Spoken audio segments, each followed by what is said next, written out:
Welcome to the channel doubt expert. आज का हमारा टॉपिक है bending stress, subject strength of material. इस चैप्टर के अंदर हम बीम की बेंडिंग के बारे में पढ़ेंगे। जब बीम बेंड करती है तो उसमें किस तरह स्ट्रेसेस डेवलप होती हैं इसके बारे में पढ़ेंगे। तो सबसे पहले हम ये देखते हैं कि बीम होता क्या है और उसके ऊपर लोड आखिर आता ही क्यों है। देखिए, अगर मैं एक जनरल बिल्डिंग की बात करूं तो एक जनरल बिल्डिंग कुछ इस तरीके से है। ये मान लीजिए ये एक बिल्डिंग है, ये कॉलम्स है बिल्डिंग के, ये जो है ये बिल्डिंग्स के कॉलम्स हैं, ठीक है। ये फाउंडेशन पार्ट हो गया, ये जो है ये पोर्शन, ये चीज, ये पार्ट है बीम्स। कई बार बच्चों को यही कंफ्यूजन होती है कि इस पूरी बिल्डिंग के अंदर बीम्स कौन सी हैं। तो अभी क्लियर हो जाएगा कि बीम्स कौन सी हैं और हमें ये भी समझ आएगा कि आखिर हम जब पूरा हमने bending moment and shear force chapter पढ़ लिया, उसमें बीम्स पे तरह तरह के लोड आए, तो कभी ये नहीं समझ आता है कुछ बच्चों को कि बीम पर लोड आता क्यों है। आज मैं आपको समझाता हूँ पहले बीम पर लोड क्यों आता है, फिर लोड आता है तो लोड आने से बीम कैसे एक्ट करती है। अब अल्टीमेट जो हमारा पर्पस है एक बिल्डिंग बनाने का वो होता है लोड ट्रांसफर। क्या होता है अल्टीमेट पर्पस, क्या है? लोड ट्रांसफर होना। हमने एक ऐसी बिल्डिंग हमेशा डिजाइन करने की कोशिश करते हैं जिसमें लोड ट्रांसफर सक्सेसफुली हो जाए। अब पहली बात, लोड आता क्यों है? लोड इसलिए आता है कि ये जो पोर्शन है, ये जो बीच वाला पोर्शन बचा, इसको बोलते हैं स्लैब। क्या है ये? स्लैब। अब इस पर लोड आएगा किस तरह का? या तो डेड लोड आएगा। डेड लोड मींस क्या है कि ये जो स्लैब है, बीम्स है, कॉलम्स है, इनका खुद का भी तो कुछ वेट होगा ना। कंक्रीट के बने हैं, इसमें स्टील भी डला हुआ है तो कुछ खुद का वेट होगा, प्लस लाइव लोड आएगा इनके ऊपर। लाइव लोड क्या है? हम लोग खुद, हम लोग यहाँ पर है, हमारा भी तो कुछ लोड है ना, वो आएगा। अब क्या करती है स्लैब अपने स्लैब के ऊपर जो भी लोड आएगा वो सारा का सारा लोड वो बीम्स पर ट्रांसफर करती है। वो किसको दे देती है? लोड बीम्स को दे देती है। ऐसे इसको हम आरसीसी के अंदर और डीपली स्टडी करेंगे कि कैसे लोड ट्रांसफर होता है। अभी इतना देखते हैं कि स्लैब क्या करेगी, सारा लोड किसको दे देगी? बीम्स को दे देगी। स्लैब ने अपना सारा लोड किसको दे दिया? बीम्स को। अब बीम्स क्या करेगी? बीम्स लोड ट्रांसफर कर देगी रिएक्शन की फॉर्म में कॉलम्स पर। अब देखिए, मान लीजिए ये बीम है, अब बीम पर कुछ ऐसे लोड आया, ये बीम पर लोड आ रहा है तो रिएक्शन की फॉर्म में बीम क्या करेंगी? ये लोड दे देंगी कॉलम्स को। अब कॉलम्स क्या करेंगे? कॉलम्स अपने थ्रू ये लोड को ट्रांसफर करते हुए ऐसे लोड को नीचे लेके जाएंगे और फाइनली लोड किसको मिल जाएगा? फाउंडेशन को। फाउंडेशन से अर्थ में चला जाएगा। जो लोड अर्थ में समा गया वो समा गया, वो वापस कभी नहीं आएगा। चलो, अब इसका मतलब हमारा अल्टीमेट पर्पस क्या हुआ? लोड को अर्थ में भेजना। अब अगर ये सक्सेसफुली हम कर पाए और एक भी पार्ट फेल नहीं हुआ तो इसका मतलब ये बीम, ये जो बिल्डिंग है ये सक्सेसफुली क्या है? डिजाइन हो गई है। तो अब अपने को ये समझ आ गया बीम्स क्या है, वो कहां से लोड लेती है और किसको आगे देती है। लोड लेती है उस स्लैब से और आगे लोड किसको ट्रांसफर कर देगी? रिएक्शन की फॉर्म में कॉलम्स को ट्रांसफर कर देगी। अब अगर ये क्लियर हो गया तो अब हम आगे बढ़ते हैं। देखिए, अब अगर ये एक बीम है,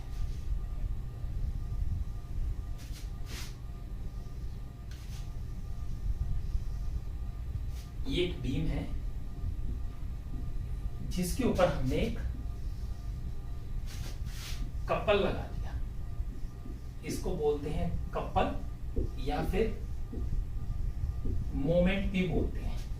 एक एम मोमेंट या फिर एक कपल लगा दिया हमने इस बीम के ऊपर, और जब हमने ये कपल लगाया तो इस तरीके से लगाने के कारण ये बीम बेंड हो गई।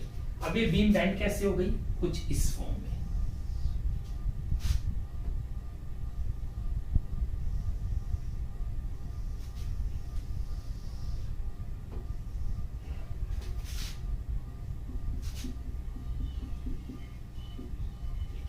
कुछ इस फॉर्म में ये बीम बेंड हो गई। ये एम मोमेंट देने के कारण ये बीम बेंड हो गई है।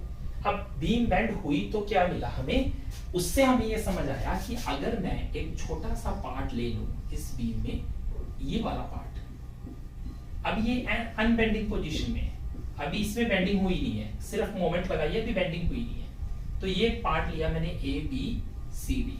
अब जिसमें जो कि बेंडिंग पोजीशन में है, जिसमें बीम, इसमें बीम बेंडिंग पोजीशन में है, तो इसके अंदर क्या होगा, इसके अंदर अगर मैं उस पार्ट को देखूंगा तो उसकी शेप कुछ ऐसी हो गई होगी।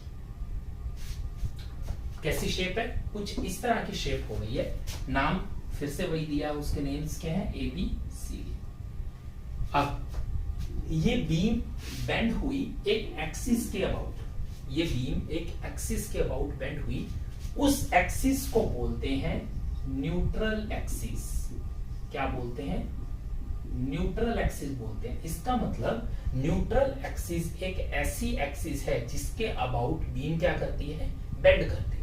दोस्तों ये पूरे बेंडिंग स्ट्रेस चैप्टर के अंदर हम कुछ ऐसे टर्म्स को पढ़ेंगे जो कि इस चैप्टर में पूरी तरह फ्रिक्वेंटली यूज होंगी। अगर वो टर्म्स आपके बेसिकली क्लियर नहीं हुई है या फिर वो अनक्लियर रह गई, कुछ डाउट्स रह गए, तो बेंडिंग स्ट्रेस पूरे चैप्टर में डाउट्स रह जाएंगे। इसलिए हमने एक एक टर्म को क्लियर करते हुए चलेंगे और मैं साथ में लिखता हुआ चलूंगा कि कौन कौन सी टर्म्स हमने पढ़ ली हैं और क्लियर हो गई हैं, ताकि आपको भी रिवीजन के दौरान आपको क्लियर रहे कि क्या टर्म का मतलब था। मैं आपको एक और एडवाइस करूंगा, जब आप मेरा ये लेक्चर देख रहे हैं, अगर फर्स्ट टाइम देख रहे हैं तो आप इस लेक्चर को अच्छे से देखिए, कोई प्रॉब्लम नहीं है। मैंने डिस्क्रिप्शन बॉक्स में इस चैप्टर के नोट्स आपको ऑलरेडी प्रोवाइड कर दिए, तो आप नोट्स बनाकर अपना टाइम वेस्ट ना करें। नोट्स आपको मिल गए हैं। हाँ, अगर आप कुछ फिर भी आपको लगता है कि आप बेटर बना सकते हैं तो आप बनाइए, लेकिन मैंने जो नोट्स दिए हैं उसका आप प्रिंट आउट ले सकते हैं, आप अपने मोबाइल में ओपन कर सकते हैं और साथ साथ इसको चलने दीजिए। और जो भी पॉइंट आपको ऐसा लगता है कि ये मैंने कुछ एक्स्ट्रा बता दिया या आप अपनी तरफ से कुछ ऐड ऑन करना चाहते हैं, तो आप उस नोट्स को अपडेट कर लीजिए। ये बेटर वे, इससे आपका टाइम वेस्ट भी नहीं होगा और जो बने बनाए नोट्स हैं उससे आपको काफी हेल्प मिलेगी। तो उसके अंदर क्या है, जब भी हम रिवीजन करेंगे तो इन टर्म्स को अगर रिवाइज कर लिया तो ऑटोमेटिकली पूरा चैप्टर रिवाइज हो जाएगा। तो सबसे पहले हमने कौन सी टर्म पढ़ी, सबसे पहले हमने टर्म पढ़ी न्यूट्रल एक्सिस। अब न्यूट्रल एक्सिस क्या है, न्यूट्रल एक्सिस एक ऐसी एक्सिस है जिसके अबाउट बीम बेंड करती है। क्या करती है, बीम बेंड करती है। अब न्यूट्रल एक्सिस हमें समझ आ गया क्या होती है। अब जब बीम बेंड हुई तो क्या हमने एक चीज ऑब्जर्व की, आप खुद देखिए, ये बीम जब बेंड हुई तो कहीं ना कहीं इसने, इस मोमेंट ने इस पार्ट को इस तरह एक स्ट्रेस जनरेट करवाई। यहाँ पर इसको कॉम्पैक्ट करने की, शॉर्ट करने की कोशिश की, ऐसे कुछ ऐसे स्ट्रेस आई। जब इसके ऊपर कुछ ऐसे फोर्स आई, एक स्ट्रेस आई, जिसके कारण ये कॉम्पैक्ट हो गई। तो जब पहले साइड ए बी थी, अब ये शॉर्ट हो गई। क्या हो गई, शॉर्ट हो गई। अब इसको अपने इस तरह हाईलाइट कर लेते हैं, इस पार्ट को इस तरह देखते हैं। अब ये पार्ट टॉप पार्ट है, ये बॉटम पार्ट है और ये मिडल वन है। टॉप पार्ट कॉम्पैक्ट हो गया, शॉर्ट हो गया, और जो बॉटम पार्ट है ये इलोंगेट हो गया। अगर आपने मेरी स्ट्रेस स्ट्रेन के लेक्चर्स देखे हैं तो उसमें आपको पता होगा कि अगर कोई भी मेंबर कॉम्पैक्ट हो जाए, शॉर्ट हो जाए, कंप्रेस हो जाए, तो उसपे कौन सी स्ट्रेसेस लग रही हैं, कॉम्प्रेसिव स्ट्रेसेस लग रही हैं। कौन सी स्ट्रेसेस लग रही हैं, कॉम्प्रेसिव स्ट्रेसेस। और अगर कोई पार्ट इलोंगेट हो जाए तो उस पे कौन सी स्ट्रेसेस लग रही हैं, उस पे लग रही हैं टेंसाइल स्ट्रेस। क्या लग रही हैं, टेंसाइल स्ट्रेसेस लग रही है। इसका मतलब टॉप के पार्ट पे कंप्रेसिव लग गई, नीचे के पार्ट पे, बॉटम पार्ट पे टेंसाइल लग गई। तो बीच वाले पे क्या हुआ दोस्तों, बीच वाला जो पार्ट है उसकी लेंथ एक्चुअल के अंदर चेंज ही नहीं हुई। तो न्यूट्रल एक्सिस के अलोंग जो पार्ट होगा उसकी लेंथ में कोई चेंजेस नहीं आएंगे, क्योंकि उसके अबाउट तो बीम बेंड कर रही है। इसका मतलब क्या मैं ये बोल सकता हूं कि ये जो एक्सिस है ये एक ऐसी एक्सिस है जिसके अबाउट किसी भी तरह की कोई स्ट्रेस एक्ट नहीं कर रही है। तो मैं ये भी बोल सकता हूं कि न्यूट्रल एक्सिस एक ऐसी एक्सिस होती है जिसके अंदर बेंडिंग स्ट्रेस क्या होती है, जीरो होती है। इस पे बेंडिंग स्ट्रेसेस क्या होती हैं, जीरो। में बेंडिंग स्ट्रेस क्यों बोल रहा हूं, क्योंकि बेंड होने के कारण जो स्ट्रेस जनरेट हुई उसको बोलते हैं बेंडिंग स्ट्रेस। तो ये टर्म क्लियर हो गई। सबसे पहले चैप्टर का नेम क्लियर हो गया कि बेंडिंग स्ट्रेस चैप्टर का नाम क्यों था, क्योंकि इसके अंदर हमारे ऊपर क्या लग रही है, बेंडिंग स्ट्रेस लग रही है। क्यों? क्योंकि बीम बेंड हो रही है। क्यों बेंड हो रही है? क्योंकि लोड लगा था बीम को, यहाँ पर इस तरह कुछ लोड लगा था, इस लोड के कारण बीम बेंड हुई और बेंड होने के कारण टॉप पर कंप्रेसिव स्ट्रेसेस आ गई, बॉटम पर टेंसाइल स्ट्रेसेस आ गई, बीच के पार्ट पे कोई स्ट्रेस नहीं आई। इसको हमने बोला न्यूट्रल एक्सिस। तो न्यूट्रल एक्सिस दो पार्ट में डिवाइड हो गया। पहला, ये वो एक्सिस है जिसके अबाउट बीम बेंड करती है, ये वो एक्सिस है जिसके अबाउट बीम बेंड करेगी, और ये वो एक्सिस है जिसके अबाउट बेंडिंग स्ट्रेस क्या होती है, जीरो होती है। तो अब न्यूट्रल एक्सिस क्या होता है, ये पूरी तरह हमारे क्लियर हो गया। तो चलिए आप देखते हैं कि नेक्स्ट न्यूट्रल एक्सिस हमारा क्लियर हो गया। अब आगे बढ़ते हैं। मान लीजिए ये एक सेक्शन है और ये क्या है, न्यूट्रल एक्सिस है। न्यूट्रल एक्सिस तो अपने क्लियर है ही, तो मैं डायरेक्टली ड्रॉ कर रहा हूं न्यूट्रल एक्सिस क्या है। ये एक सेक्शन है, सेक्शन के अंदर ये एक न्यूट्रल एक्सिस है। मैंने इस न्यूट्रल एक्सिस के अबाउट एक बेंडिंग मोमेंट लगा दिया, जो कि वो मोमेंट जो कि बीम को बेंड करने की कोशिश करेगा उसको बोल देंगे बेंडिंग मोमेंट। तो एक बेंडिंग मोमेंट लगा दिया, और मैंने इस मोमेंट का एक और वर्ड बताया था, कपल। एक कपल मैंने लगा दिया। अब इसके डायरेक्शन कैसे पता करते हैं? अब ठीक है, आप कहेंगे कि ये एक्ट कर रहे हैं, लेकिन क्लॉकवाइज एंटी क्लॉकवाइज बोलना सही नहीं होगा, क्योंकि हम अपनी तरफ से क्लॉकवाइज बोलेंगे तो सामने वाला एंटी क्लॉकवाइज बोल देगा। तो हमें एक डायरेक्शन डिफाइन करना जरूरी है। तो उस डायरेक्शन को बताया जाता है राइट हैंड थंब रूल से। इसको बोलते हैं right hand thumb rule. Direction of moment कैसे पता करते हैं? आपको क्या करना है, आपको अपने फिंगर्स को अलोंग द मोमेंट एक्ट करना है। अलोंग द मोमेंट जब अपने फिंगर्स को एक्ट करेंगे तो आपका थंब जो है जिस डायरेक्शन को दिखाए वो है मोमेंट की डायरेक्शन। तो अगर मैंने ऐसे लगाया तो डायरेक्शन क्या आ रही है, डायरेक्शन आ रही है ये along the neutral axis. Along the neutral axis जो डायरेक्शन आ रही है इसको बोलेंगे डायरेक्शन किसकी है, डायरेक्शन ऑफ द कपल या डायरेक्शन ऑफ द मोमेंट है। अच्छा, दूसरी बात मैंने आप हमेशा एक चीज याद रखिएगा, अगर कोई टू डायमेंशनल, ये 2D प्लान है, ये 2D हमें दिखाई दे रहा है, अगर मैं इसको 3D में ड्रॉ करूंगा तो एक लाइन जो है वो 3D में प्लेन बन जाती है। तो इस फिगर को थोड़ा 3D में ड्रॉ करने की कोशिश करते हैं अपने, एक रफ आइडिया आपको हो जाएगा। एक्चुअली मेरी ड्राइंग उतनी अच्छी नहीं है, तो हो सकता है आपको फिगर्स में प्रॉब्लम आए, लेकिन हाँ इतनी मैं आपको श्योरिटी दे रहा हूं कि आपको कॉन्सेप्ट क्लियर हो जाएगा। तो देखिए, अब ये एक 3D फिगर है, ठीक है, कहीं ना कहीं ये कुछ 3D बन गई है। तो ये एक न्यूट्रल एक्सिस है, न्यूट्रल एक्सिस, ये 3D फिगर होगी अपनी, एक सेक्शन हो गया। अब इसको मैं फ्रंट से देखूंगा तो मेरे को एक सेक्शन नजर आएगा। क्या नजर आएगा? एक ऐसा कुछ सेक्शन मेरे को नजर आ रहा है फ्रंट से देखने पर। थोड़ा साइड से देखूंगा तो ये नजर आएगी 3D फिगर। अगर ये न्यूट्रल एक्सिस है तो ये एक प्लेन की तरह काम करेगा। एक प्लेन होगा 3D में, तो वो कुछ प्लेन ऐसा होगा, मान लीजिए। तो इस प्लेन को क्या बोलते हैं? इस प्लेन को बोलते हैं न्यूट्रल प्लेन। तो अपने को न्यूट्रल एक्सिस के साथ साथ ये भी समझ आ गया कि न्यूट्रल प्लेन क्या होता है। न्यूट्रल प्लेन ये भी समझ आ गया, डायरेक्शन ऑफ मोमेंट भी समझ आ गई, और न्यूट्रल एक्सिस भी हमें समझ आ गया न्यूट्रल एक्सिस क्या होती है। तो ये हो गया अपना न्यूट्रल प्लेन हो गया। अब देखिए, अब अगर इस एक्सिस के अबाउट, न्यूट्रल एक्सिस के अबाउट एक मोमेंट m लग रही है, तो ये एक परपेंडिकुलर प्लेन है। किसके परपेंडिकुलर है? ये एक्सिस है किसके? न्यूट्रल एक्सिस के परपेंडिकुलर ये एक एक्सिस है। अब अगर मैं 3D में ड्रॉ करूंगा तो ये मेरे को कुछ ऐसे नजर आएगी।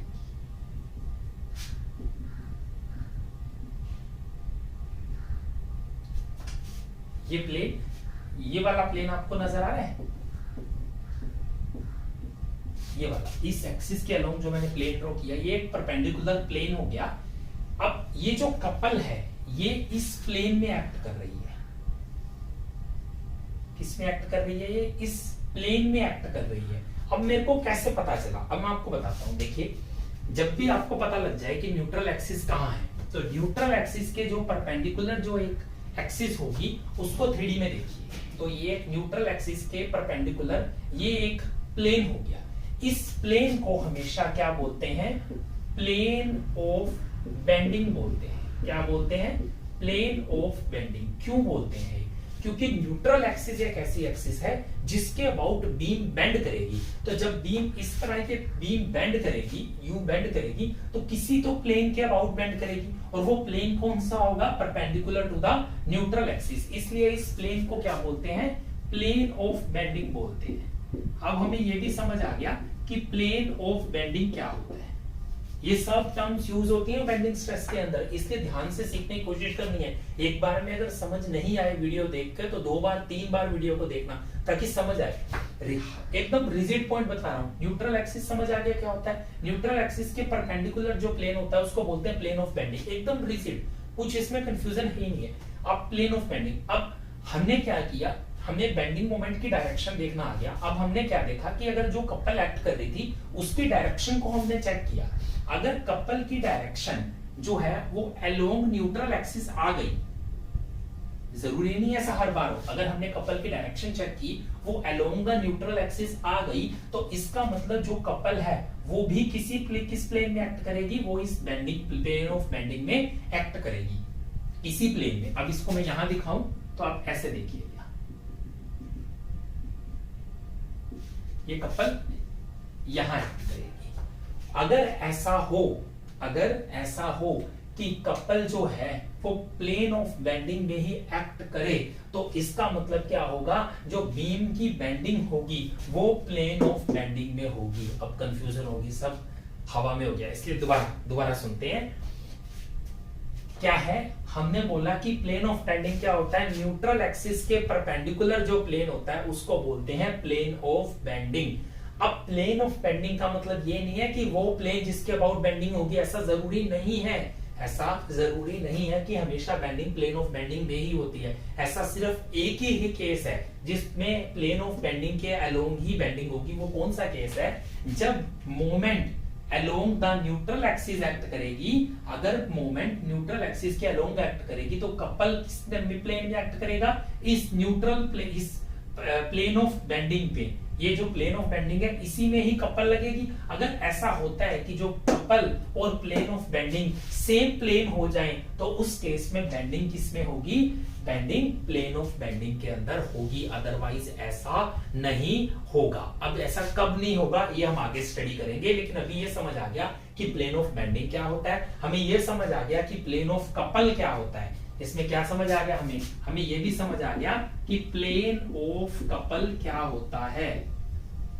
चलिए, प्लेन ऑफ कपल भी समझ आ गया। न्यूट्रल एक्सिस के परपेंडिकुलर प्लेन जो होगा उसको प्लेन ऑफ बेंडिंग बोलेंगे हमेशा। प्लेन ऑफ बेंडिंग और प्लेन ऑफ कपल अगर सेम हो जाए, प्लेन ऑफ कपल ही हुआ ना ये, अगर ये दोनों सेम हो जाए तो बेंडिंग किस में होगी? हमेशा प्लेन ऑफ बेंडिंग में होगी। और ऐसा कब नहीं होगा ये हम आगे देखेंगे। अभी फिलहाल के लिए हमें इतना बेसिक चीजें जो है वो समझ आ गई। चलिए अब आगे देखते हैं। धीरे धीरे आप जब लेक्चर सुनते रहेंगे तो आपको खुद ही समझ आती रहेगी, एक एक चीज आपको क्लियर होती रहेगी। अब नेक्स्ट जो टर्म हम स्टडी कर रहे हैं उसको बोलते हैं एक्सिस ऑफ सिमेट्री। क्या बोलते हैं उसको? एक्सिस ऑफ सिमेट्री, या फिर इसे सिमेट्रिकल एक्सिस भी बोला जाता है। क्या बोला जाता है? सिमेट्रिकल एक्सिस भी बोला जाता है, और प्लेन ऑफ सिमेट्री भी बोला जाता है। क्या बोला जाता है? Plane of symmetry. अब देखिए, ये है एक आई सेक्शन। अब plane of symmetry, axis of symmetry, symmetrical axis, ये क्या होती है? ये अगर कोई ऐसी एक्सिस या कोई ऐसा प्लेन जो एक सेक्शन को, ये एक सेक्शन है ना, इसके अलोंग बीम ऐसे करके एक बीम बनेगी कोई, तो एक सेक्शन को सिमेट्रिकली डिवाइड कर दें, इक्वल पार्ट्स में डिवाइड कर दें, तो उसको बोलेंगे, क्या बोलेंगे उसको बोलेंगे axis of symmetry, symmetrical plane या प्लेन ऑफ सिमेट्री। अब इसके अंदर क्या ये एक्सिस ऑफ सिमेट्री है? क्या बिल्कुल है, इक्वल पार्ट्स में। क्या ये एक्सिस ऑफ सिमेट्री है क्या? बिल्कुल ये भी है। तो इसको क्या बोलेंगे?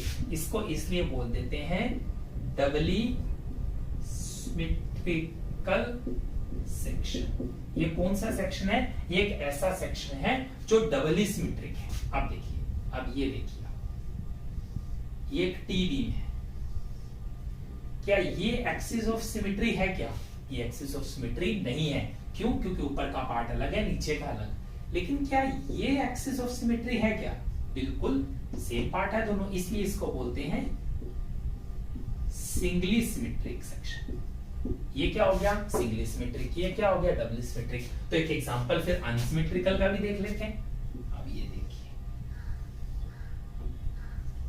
ये है एक एल सेक्शन, जिसको एंगल सेक्शन भी बोलते हैं। स्टील में आप एंगल्स, चैनल्स पढ़ते हो, ये एंगल है। तो अब ये बताओ, क्या ये सिमेट्रिकल एक्सिस है? नहीं है। क्या ये सिमेट्रिकल एक्सिस है? ये भी नहीं है। इसका मतलब ये क्या हो गया? ये हो गया अनसिमेट्रिकल सेक्शन। तो अब हमें ये समझ आ गया कि डबली सिमेट्रिक क्या होता है, सिंगली सिमेट्रिक क्या होता है और अनसिमेट्रिक सेक्शन क्या होता है। तो अपने क्या तीनों डेफिनेशन क्लियर हो गई क्या? बिल्कुल, ये तीनों डेफिनेशन अपने आप में क्लियर है। अब देखिए, अब मान लीजिए ये एक सेक्शन है,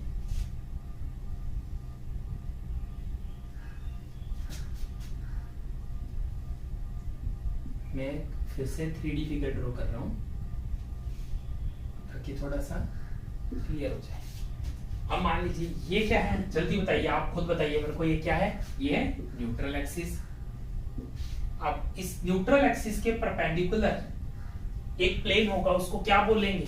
जल्दी बताइए, उसको क्या बोलेंगे? उसको बोलेंगे प्लेन ऑफ बेंडिंग। और न्यूट्रल एक्सिस खुद से जो एक प्लेन है, उसको क्या बोलेंगे?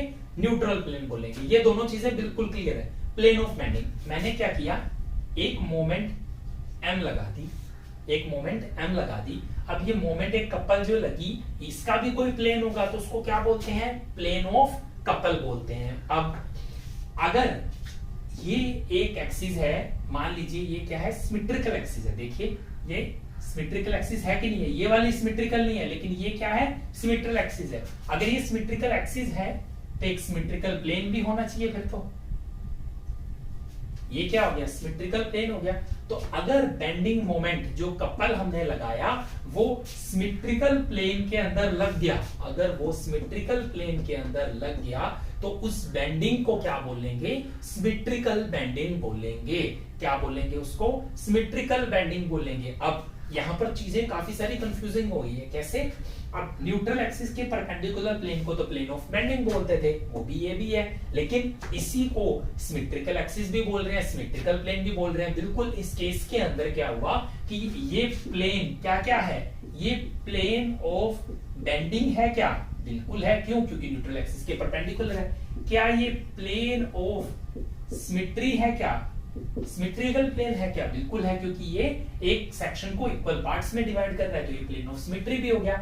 क्या ये प्लेन ऑफ मोमेंट भी है क्या? या फिर कपल भी है क्या? बिल्कुल, क्योंकि कपल इसी प्लेन में तो एक्ट कर रही है। कपल की डायरेक्शन चेक करो, किसके अलोंग है? न्यूट्रल एक्सिस के अलोंग है। अगर वो न्यूट्रल एक्सिस के अलोंग में डायरेक्शन है तो फिर कपल का प्लेन क्या होगा? यही वाला होगा। अगर ये तीनों हमें एक साथ मिल जाएं, अगर ये एक साथ मिल जाएं तो इस बेंडिंग को क्या बोलेंगे? सिमेट्रिकल बेंडिंग बोलेंगे। क्या बोलेंगे? सिमेट्रिकल बेंडिंग बोलेंगे।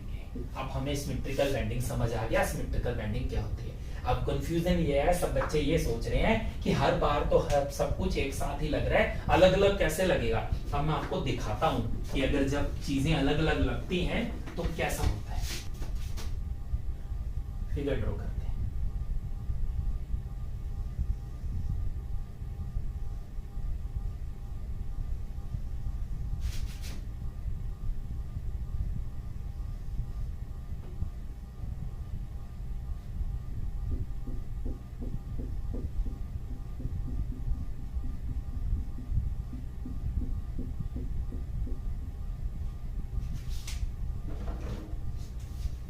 अब देखिए, अब मुझे कोई ये बताए कि क्या ये एक्सिस कौन सी एक्सिस है? ये है सिमेट्रिकल एक्सिस। कौन सी एक्सिस है ये? सिमेट्रिकल एक्सिस है। चलो ये समझ आ गया, ये सिमेट्रिकल एक्सिस है। अब मेरे को कोई ये बताए, मैं खुद ये बोल रहा हूं इसके अलोंग मैंने एक मोमेंट लगा दी m, तो ये कौन सी एक्सिस हुई और ये इसके परपेंडिकुलर प्लेन कौन सा होगा? उसको बोलेंगे प्लेन ऑफ कपल बोलेंगे। अब ये हो गई सिमेट्रिकल एक्सिस, ये हो गई m मोमेंट, ये कपल जिसके अबाउट कपल एक्ट कर रही है, हो गई। अब एक बात कीजिए, अब हम बना देते हैं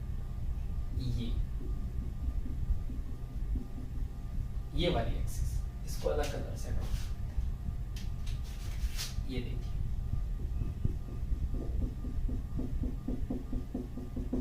ये है मान लो न्यूट्रल एक्सिस।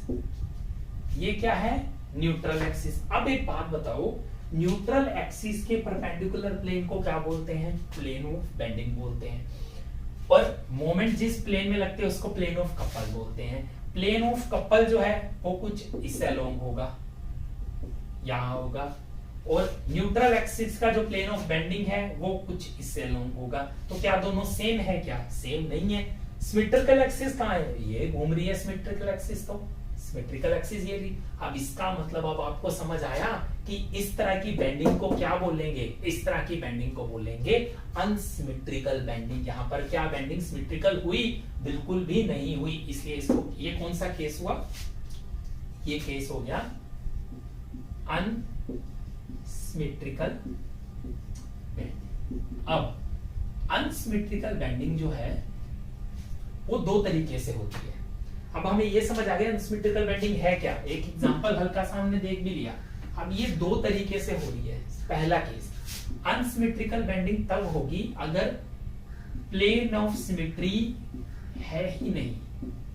अगर कोई ऐसा सेक्शन है जिसके अंदर प्लेन ऑफ सिमेट्री एग्जिस्ट ही नहीं कर रहा, तो उसके अंदर अनसिमेट्रिकल बेंडिंग ही होगी। For example L section,